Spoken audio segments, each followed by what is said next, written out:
नमस्कार, मी सुरक्षा पाटील. चला ऐकवते अजिंक्य साहित्य संगम 2026 चे खास अनुभव. शनिवारी सकाळी 9:30 ला आम्ही कल्याण येथून सातारा येथे जाण्यासाठी निघालो. 5 पर्यंत कार्यक्रमाच्या हॉलवर पोहोचलो देखील. थोड्याच वेळात लीना मॅम आणि वंशी पोहोचले. बाहेर लॉन मध्ये बसूनच थोडा वेळ गप्पा गोष्टी केल्या. आमचे गुरुवर्य माननीय सुहास राऊत सर यांनी माईक आणि छोटा स्पीकर आणला होता. मग काय, सूर तेच छेडिता आमचे सुरूच झाले. पल्पपचे हौशिक शिलेदार भेटल्यावर मैफिल तर रंगलीच पाहिजे. नंतर सर्व मिळून दुसऱ्या दिवशी अजिंक्य साहित्य संमेलनाची तयारी करू लागले. मग नंतर हॉलवरच असलेल्या रूम जेथे आम्ही राहणार होतो तिकडे जाऊन फ्रेश झालो आणि रात्रीच्या जेवणात मस्त चिकन मटणावर ताव मारला. दुसऱ्या दिवशी सकाळी सर्व शिलेदार तयार होऊन पाहुणे आणि कवींच्या स्वागताला सज्ज झाले. पाहुणे येईपर्यंत सुंदर फोटो सेशन केले.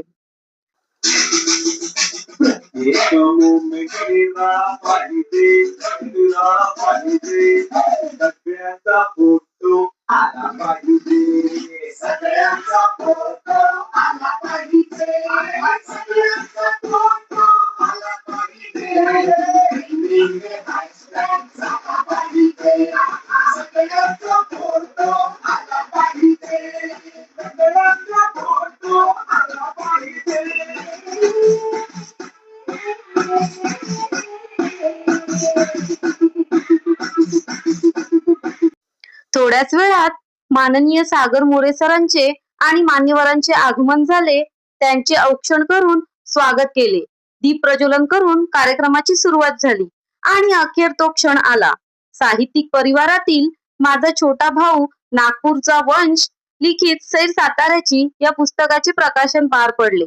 वंशने मनोगतात सुरक्षाताईने माझ्या पुस्तकाच्या मलपृष्ठावर शुभेच्छा लिहून पुस्तकाची पाठराखीणच केली हे वाक्य मनाला खूपच स्पर्शून गेले. कवी संमेलनात मराठमोळी साडी दिसे जगात भारी ही स्वरचित कविता मी सादर केली. प्रमुख पाहुण्यांना माझा शब्दरक्षा हा कविता संग्रहही भेट दिला.